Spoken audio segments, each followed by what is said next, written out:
நவாஸ் இப்னு சமான் ரலியல்லாஹு அறிவிக்கின்றார்கள். ஒரு நாள் காலை தஜ்ஜால் பற்றி நபி ஸல்லல்லாஹு அலைஹி வஸல்லம் அவர்கள் கூறினார்கள். பேரித்தம் மரத்தின் கீற்றில் அவன் ஒளிந்து இருக்கலாம் என நாங்கள் எண்ணும் அளவுக்கு அவனைப் பற்றி நபி ஸல்லல்லாஹு அலைஹி வஸல்லம் அவர்கள் தெளிவாக கூறினார்கள்.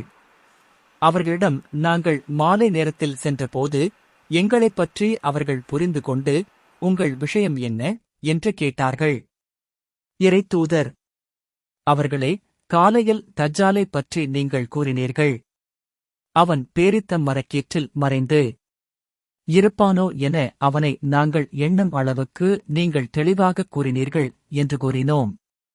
அப்போது நபி ஸல்லல்லாஹு அலைஹி வஸல்லம் அவர்கள், தஜ்ஜாலை விட மற்ற விஷயங்களே உங்களிடம் என்னை மிகவும் பயப்படச் செய்கிறது. உங்களிடையே நான் இருக்கும்போது அவன் வெளியேறினால் உங்களுக்காக நான் அவனிடம் போரிடுவேன். உங்களிடையே நான் இல்லாத போது அவன் வந்தால் ஒவ்வொருவரும் அவனுக்கு எதிரியே. அல்லாஹ் அனைத்து முஸ்லிம்களுக்கும் எனக்குப் பின் பாதுகாப்பாளனாக உள்ளான். நிச்சயமாக அவன் குட்டை முடியை உடைய வாலிபன். அவனது கண் பிதுங்கி நிற்கும். அப்துல் உஸ்ஸா இப்னு கதன் என்பவர் போல் அவன் இருப்பான். உங்களில் ஒருவர் அவனைச் சந்தித்தால் கைஃபு அத்தியாயத்தின் ஆரம்ப வசனங்களை அவர் ஓதட்டும். அவன் சிரியா மற்றும் ஈராக் நாடுகளுக்கிடையே உள்ள பகுதியிலிருந்து வெளியேறுவான். வலது புறத்திலும் குழப்பத்தை ஏற்படுத்துவான். இடது புறத்திலும் குழப்பத்தை ஏற்படுத்துவான். அல்லாஹ்வின் அடியார்களே, நீங்கள் அப்போது உறுதியாக இருங்கள் என்று நபி ஸல்லல்லாஹு அலைஹி வஸல்லம் கூறினார்கள். இறைத்தூதர் அவர்களே, பூமியில் அவன் தங்கியிருக்கும் காலம் எவ்வளவு என்று கேட்டோம். 40 நாள். ஒரு நாள் ஒரு வருடம் போல் இருக்கும், மற்றொரு நாள் ஒரு மாதம் போல் இருக்கும், மற்றொரு நாள் ஒரு வாரம் போல் இருக்கும். மற்றவை உங்களின் சாதாரண நாட்கள் போன்றுதான் என்று கூறினார்கள். இறைத்தூதர் அவர்களே, ஒரு வருடம் போல் உள்ள அந்த நாளில் ஒரு நாளுக்குரிய தொழுகை தொழுதால் நமக்கு போதுமா என்று கேட்டோம். இல்லை, அந்த நாளில் அதன் நேரத்தை நீங்கள் கணக்கிட்டு தொழுது கொள்ளுங்கள் என்று நபி ஸல்லல்லாஹு அலைஹி வஸல்லம் கூறினார்கள். இறைத்தூதர் அவர்களே, பூமியில் அவனின் வேகம் எவ்வளவு என்று கேட்டோம். காற்று தள்ளிச் செல்லும் மேகம் போல் வேகம் இருக்கும் என்று கூறிய நபி ஸல்லல்லாஹு அலைஹி வஸல்லம் அவர்கள், அவன் மக்களிடம் வருவான். அவர்களை அவன் வழிக்கு அழைப்பான். அவனை நம்புவார்கள். அவன் கூறுவதை ஏற்பார்கள். வானத்திற்கு அவன் கட்டளையிடுவான். அது மழை பொழியும். பூமிக்குக் கட்டளையிடுவான். அது தாவரங்களை முளைக்கச் செய்யும். அவர்களின் கால்நடைகள் நீண்ட கொம்புகளுடன் பால் மடு கனத்து வயிறு நிறைந்து கொழுத்து மாலையில் அவர்களிடம் திரும்பும். பின்பு மற்றொரு கூட்டத்தாரிடம் வருவான். அவர்களையும் தன் வழிக்கு அழைப்பான். அவனது கருத்தை ஏற்க மாட்டார்கள். அவர்களை விட்டும் அவன் சென்று விடுவான். அவர்கள் தங்கள் சொத்துக்கள் எதுவும் தங்கள் கையில் இல்லாத அளவுக்கு பஞ்சத்தில் தவிப்பவர்களாக ஆகிவிடுவார்கள். பின்பு வறண்ட காட்டுக்குச் செல்வான். அதனிடம், உன் புதையல்களை நீ வெளிப்படுத்து என்று கூறுவான். பெரிய தேனியை சிறிய தேனீக்கள் சூழ்ந்து கொள்வது போல புதையல்கள் அவனைச் சூழ்ந்து கொள்ளும். பின்பு ஒரு வலிமையான வாலிபனை அவன் அழைப்பான். அவளைத் தன் வாளால் வெட்டுவான். ஒரே வெட்டில் 2 துண்டாக அவனைப் பிளப்பான். பின்பு இறந்த இளைஞனை அழைப்பான். உடனே அவன் சிரித்த முகத்துடன் எழுந்து வருவான். இந்த நிலையில்தான் அல்லாஹ் ஈசா நபியை அனுப்புவான். திமிஷ் நாட்டின் கிழக்கு பகுதியில் உள்ள வெள்ளை மினாராவில் வண்ண ஆடை அணிந்தவர்களாக 2 வானவர்களின் இறக்கைகளில் தங்கள் கைகளை வைத்தவர்களாக இறங்குவார்கள். தன் தலையை அவர்கள் சாய்த்தால் வியர்வை கொட்டும். அதை அவர்கள் உயர்த்தினால் முத்துக்கள் போல் அந்த வியர்வை பிரகாசிக்கும். அவர்களின் மூச்சுக் காற்றை நுகரும் எந்த இறைமறுப்பாளரும் இறக்காமல் இருப்பதில்லை.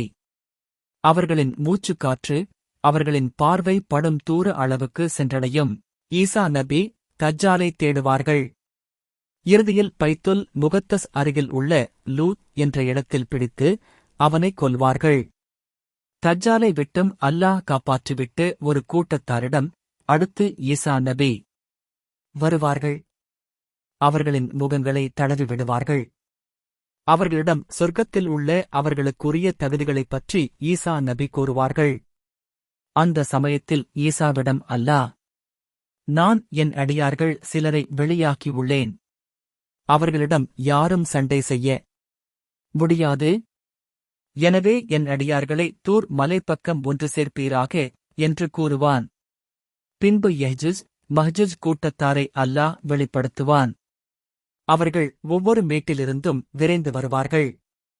அவர்களில் முதல் கூட்டத்தார் தப்ரிஸ்தான் எனும் சிறுகடலை கடந்து செல்வார்கள். அதில் உள்ள தண்ணீர் முழுவதையும் குடித்து விடுவார்கள். அவர்களின் அடுத்த கூட்டத்தினர் வருவர், இங்கு ஒரு காலத்தில் தண்ணீர் இருந்தது என்று கூறுவார்கள். அந்த அளவுக்கு வறண்டு போய் கிடக்கும். அல்லாவின் நபியான ஈசா அலைஹிஸ்ஸலாம் அவர்களும் அவர்களின் தோழர்களும் ஒரு மலையில் தடுத்து வைக்கப்பட்டிருப்பார்கள். இன்று உங்களிடம் 100 தீனார் பொற்காசு இருப்பதை விட அவர்களிடம் ஒருவருக்கு ஒரு மாட்டின் தலை இருப்பது சிறந்ததாக இருக்கும். ஈசா நபி அவர்களும் அவர்களின் தோழர்களும் அல்லாஹ்விடம் துஆ செய்வார்கள். உடனே அல்லாஹ் அவர்களின் கழுத்துகளில் அமர்ந்து கொத்தும் பறவைகளை அனுப்புவான். அப்போது அவர்கள் ஒரு இறப்பது போன்று ஒரே சமயத்தில் அனைவரும் இறந்து விடுவார்கள். பின்பு ஈசா நபியும் அவர்களின் தோழர்களும் மலையிலிருந்து தரைக்கு இறங்கி வருவார்கள்.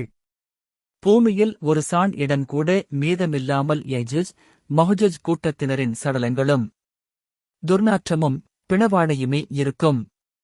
உடனே ஈசா நபியும் அவர்களின் தோழர்களும் அல்லாஹ்விடம் துஆ செய்வார்கள். ஒட்டகத்தின் கழுத்துக்களைப் போல் உள்ள பறவைகளை அல்லாஹ் அனுப்புவான். அவை அவர்களின் உடல்களை சுமந்து சென்று அல்லாஹ் நாடிய இடத்தில் தூக்கி எறிந்துவிடும்.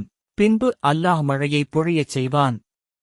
எந்த ஒரு வீடும் கூடாரமும் அதிலிருந்து தப்பித்துவிட முடியாது. இதனால் கண்ணாடி போல் பூமி ஆகும் வரை மழை சுத்தமாக்கிவிடும். பின்பு பூமியிடம், உன் விளைச்சல் பொருட்களை வெளிப்படுத்து, உன் பறக்கத்தை மீண்டும் வெளியாக்கு என்று கூறப்படும். அன்றைய நாளில் ஒரு கூட்டம் ஒரு மாதுளம் பழத்தை சாப்பிடும். அதன் தோலின் கீழ் மக்கள் இளைப்பாறுவார்கள். அவர்களின் கால்நடைகளிலும் பறக்கச் செய்யப்படும். ஒரு ஒட்டகத்தின் பால் மனிதர்களில் பெரும் கூட்டம் குடிக்கும் அளவுக்கு இருக்கும். மேலும் ஒரு பசுமாட்டின் பால் மக்களில் ஒரு பிரிவினர் குடிக்கும் அளவுக்கு இருக்கும். ஓர் ஆட்டின் பால் ஒரு குடும்பமே குடிக்கும் அளவுக்கு இருக்கும். இது மாதிரியான நிலையில் அல்லாஹ் குளிர்ந்த காற்றை வீசச் செய்வான். அக்காற்று அவர்களின் அக்குள்களுக்கு கீழ் போய்ச் சேரும். அனைத்து முஸ்லிமான முமினான அடியார்களின் உயிர்கள் அப்போது கைப்பற்றப்படும். மக்களில் கெட்டவர்கள் மட்டுமே இருப்பார்கள். அவர்கள் கழுதைகளைப் போன்று வெட்கமின்றி தங்களுக்கிடையே சண்டை சச்சரவு செய்து கொள்வார்கள். அப்போதுதான் அவர்களிடம் மறுமை நாள் ஏற்படும் என்று நபி ஸல்லல்லாஹு அலைஹி வஸல்லம் அவர்கள் கூறினார்கள். முஸ்லிம் 29:37